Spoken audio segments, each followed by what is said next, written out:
ఈ పేకాట ఒక తపస్సు లాంటిది. నియమనిష్టలతో ఆడితే అదృష్టం లభిస్తుంది.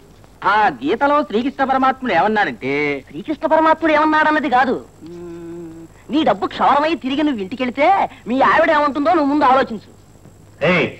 పేకాడేటప్పుడు అనవసరమైన విషయాలు మాట్లాడితే నాకు ఒళ్ళు ముడుతుంది. ముక్క తినరా. కరెక్ట్. అయిలా పోనీ పంచకళ్యాణి జోకర్లు. పంతులు, నా ముక్కలు చూస్తావే, నీ ముక్కలు నువ్వు చూసుకో. దొంగ కోళ్ళు పట్టినయాల.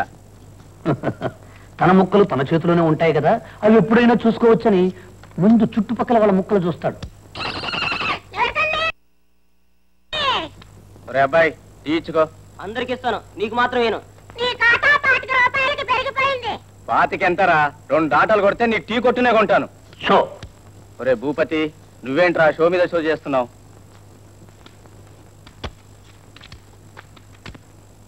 బాబు, నాది గాత్రం. గాత్రం పాడతానంటే మెడ నొక్కేయగలను. డబ్బు అక్కడ పెట్టకపోతే ముక్కలు కలపడం కుదరదు. తప్పదా? ఇదేనా మన స్నేహం? ఇదేరా పేకాడ స్నేహం. ఇక ఎడవం చేతుకున్న ఉంగరం 100 రూపాయలు ఇస్తాను, దర్జాగాడు. బాబు, ఇది నా పెళ్లికి మా అత్తవారు పెట్టారు. అత్తగారు ఇలాంటి అవసరాల కోసమే ఇచ్చేది. ఈ